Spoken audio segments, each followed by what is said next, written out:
Tatu. Hamidu Kimaro, Handeni Sekondari Tanga.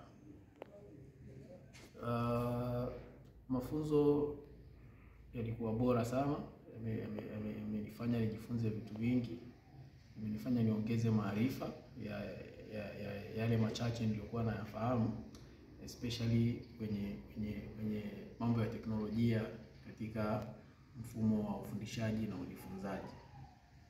Kitu ambacho nimefurahi zaidi ni kuona namna ambavyo teknolojia inarahisisha mfumo wa mawasiliano na kuwaleta pamoja, kuongeza ufanisi katika ufundishaji. Kwa mfano, kuandaa mfumo wa matokeo, unaandaa mfumo wa matokeo kwenye PPT, baadaye una connect na Microsoft Word, unatuma ripoti, unaandaa mfumo ambao unatuma ripoti kwa wazazi kwa kutumia namba zao za simu. Kwa hiyo ni namna moja ya kufikisha taarifa, lakini ukiangalia au ukizungumzia ufanisi katika ufundishaji, mafunzo haya yaliyoandaliwa na Tenmate yametusaidia kuongeza ujuzi, kuongeza accessibility ya kupata material na kuwaleta pamoja wanafunzi katika ufundishaji.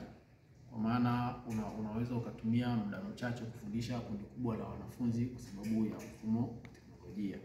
Kwa hiyo wanafunzi pia, ushirikishwaji au mfumo shirikishi unakuwa ni rahisi kupitia teknolojia, tofauti na ukitumia darasa la kawaida. Maana kwamba ukiwa unatumia mfumo wa teknolojia unaweza kuwamonitor wanafunzi na kufuatilia ushiriki wao katika mchakato mzima wa ufundishaji na ujifunzaji.